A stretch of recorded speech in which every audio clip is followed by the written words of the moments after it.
Salut à tous, bienvenue dans cette nouvelle vidéo. Aujourd'hui, c'est nos chers débutants qui vont trouver une nouvelle vidéo concernant tout simplement le drop le plus facile pour les modes importants. Si vous êtes dans une situation où vous avez débuté le jeu, que vous souhaitez avoir certains modes qui sont plutôt bénéfiques dans votre modding, qu'on verra un petit peu après, cette vidéo est faite pour vous. Alors dans cette vidéo, qu'est-ce qu'on va voir? On va voir tout simplement les modes dont je vais parler un petit peu plus tard. Et puis on va parler des missions excavation, des missions cauchemar, des missions espionnage. Voilà, trois types de missions qui sont particulièrement intéressantes parce qu'il y a un drop plus intéressant là-bas. Alors les modes en question. C'est tout simplement continuité, rationalisation, tout ce qui est mutation de munitions. Donc il y a pareil pour le fusil à pompe, pour les armes secondaires, etc. Des modes dual stat, enfin ce que j'appelle des modes dual stat, ce que les gens aussi appellent dual stat, c'est-à-dire qui possèdent donc des dégâts supplémentaires élémentaires, plus des chances de statut. Donc le plus 60 que l'on appelle un petit peu familièrement. Les modes de dégâts bruts, tels que d'enclure côté fusil que l'on voit ici, et les équivalents pour les autres, que ce soit pistolet ou fusil à pompe, leurs équivalents sont aussi présents. La chambre divisée, c'est la chambre divisée ça? Oui, c'est la chambre divisée. Pour du 120% de multi-shot pour le fusil à pompe, ce qui est un mode assez intéressant si vous souhaitez bien sûr jouer pompe. Le mode d'allonge, le mode d'intensifier la perception vitale, si vous voulez augmenter les dégâts des crits. Le multiplicateur critique, c'est le plus haut multiplicateur, enfin le mode qui multiplie davantage votre multiplicateur, c'est celui-ci, c'est celui qui est très important. Le flux, et puis celui qui fait des dégâts de perfo sur les armes de mêlée. Et puis on va faire un petit tour du côté, je vais vous spoiler un petit peu en avance, des modes cauchemar, ceux qui ont donc deux stats positives.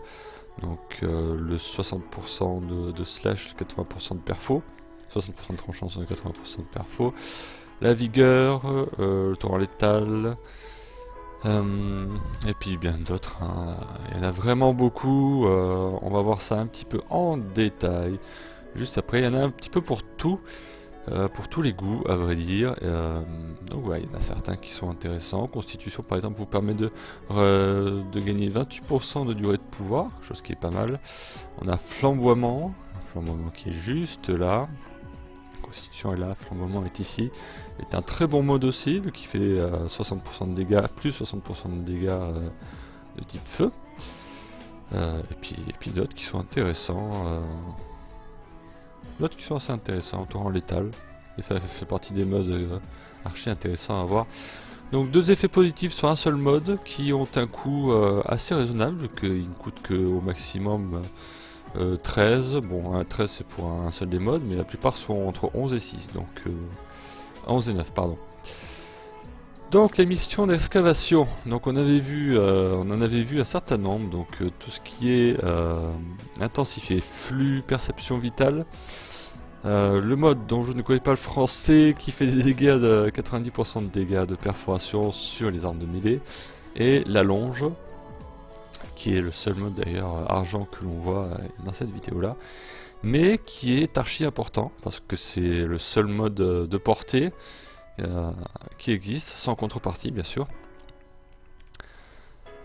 Donc le jeu possède au total 7 excavations, et elles sont divisées en tiers. Alors je vais vous en repérer juste 3 missions d'excavation en particulier, qui valent le coup, parce qu'elles sont accessibles, on va dire, le plus rapidement possible. Sur Terre, vous avez accès à la Terre de base, vous allez sur Cambria.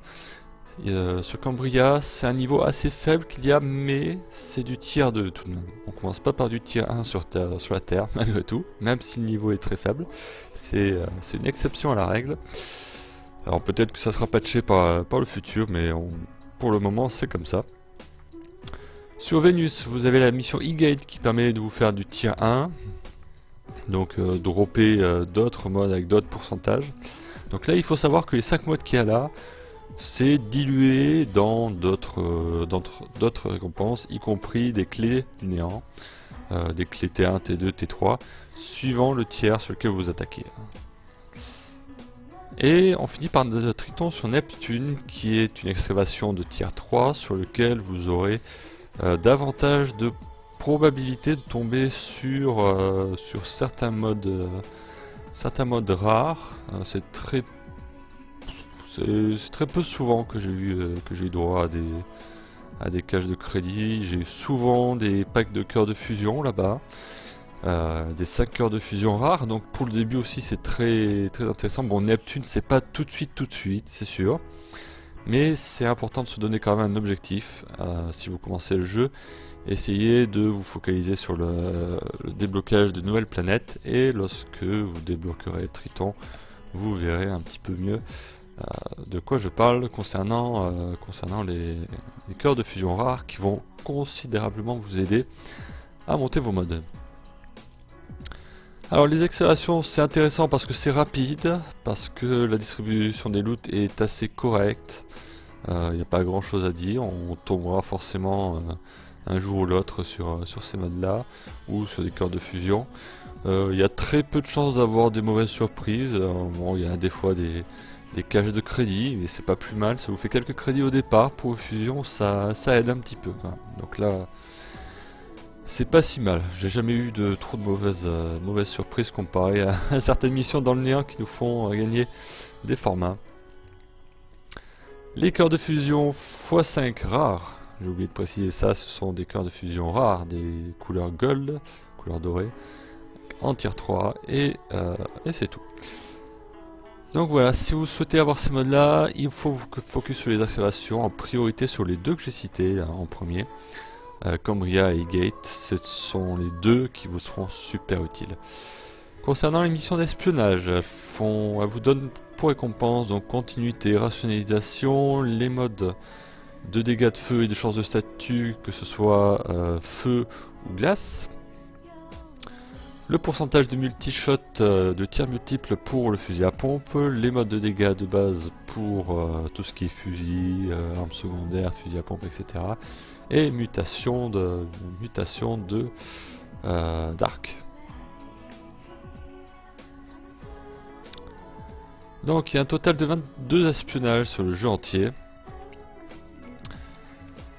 Alors sur Mercure, Vénus, Mars, Jupiter et Saturne. Alors Saturne, faut faire gaffe. Titan, il y a une mission qui est tier 1, l'autre qui est tier 2. C'est un petit peu la charnière.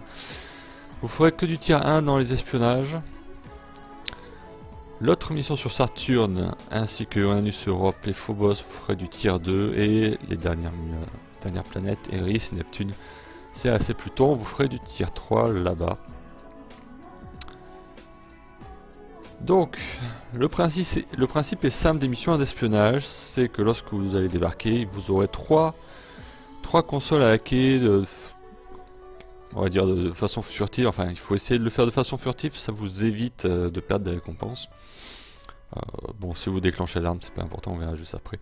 Au plus vous ferez de hack, au plus vous aurez de récompenses. Donc, 3 panneaux à hacker. Si vous faites les 3, vous faites 3 récompenses, donc 3 chances d'avoir tout ça. Donc maximum 3, pas de nécessité de compléter en furtivité, c'était un détail qu'il y avait sur l'ancienne jusqu'à la 16.4 je crois, donc c'est pas très vieux. Jusqu'à cet endroit-là, il fallait compléter tous les hacks de façon furtive, ce n'est plus le cas à l'heure actuelle, ça a disparu. Il suffit juste de compléter la mission avec les trois consoles qui ont été hackées. Et vous serez récompensé tout de même. Alors attention, lorsque vous déclencherez une alarme, que vous serez à l'intérieur, donc dans les parages de la console, si les données sont en cours d'effacement, alors il y a un temps limite, 50 secondes pour les plus faciles, les tiers 1, et que 20 secondes pour les tiers 3, donc il faut faire gaffe. Lorsque la difficulté monte, on a moins de temps et c'est un petit peu plus dur de faire de la furtivité dessus. Donc si vous le faites en furtif, vous aurez déjà tout gagné. Et de même que vous allez gagner plus plus d'affinité en faisant des hacks en furtif. Donc voilà pour tous ces modes là. Continuité, rationalisation, ce sont des bons modes pour débuter, c'est très agréable de les avoir. Pour ceux qui n'arrivent pas à avoir de dentelure, c'est aussi intéressant, hein, c'est un mode qui est présent assez souvent. Donc ça, pour les modes, alors faut faire gaffe parce que les modes varient sur les modes qui font des dégâts de feu et dégâts de statut, dégâts de gel et chance de statut, pardon. Les dual stat dégâts statut, ces deux là, il y a une distribution particulière entre les missions. Ce n'est pas en tier 1 on ne gagne pas forcément tout et en tier 2 non plus, etc. Il vous faudra faire le tier 1, 2 et 3 si vous souhaitez looter tous les modes dual stat, c'est-à-dire les plus 60% de dégâts et plus 60% de statut. Les missions cauchemar, alors là il y en a un wagon. Les missions cauchemar, c'est un petit peu ce qui est un petit peu plus dur dans le lot, qui est un petit peu moins accessible pour les débutants, mais on va voir comment on peut faire pour s'en sortir. Tout d'abord, pour accéder aux missions cauchemar, il vous faut absolument clean tous les secteurs d'une planète et avoir un petit peu décollé du rang de maîtrise 0. Donc c'est voilà, il y a une petite condition d'accès qui est pas terrible. Le rang de maîtrise numéro 1, on peut l'avoir assez rapidement. Compléter tous les secteurs, c'est un petit peu moins accessible, certes. Donc voilà, une fois que vous aurez fait ça, vous aurez accès à la difficulté cauchemar. Alors, il faut savoir que dans les missions cauchemar, les ennemis font 3 fois plus de dégâts, donc première difficulté. Et il y a deux debuffs additionnels parmi cette liste-là. Il y a le 0 bouclier, qui est tout le temps présent sur les alertes Nightmare. Ça, je répète, il y a encore des personnes qui se pointent en alerte cauchemar avec strictement rien, avec leurs 300 points de vie, et puis des ennemis qui font 3 fois plus de dégâts. Donc il faut toujours penser, toujours une vitalité lorsque vous faites des cauchemars. Le debuff de temps qui n'est pas si méchant que ça, c'est un timer limite, et à chaque fois que vous faites un kill, on vous rajoute des secondes.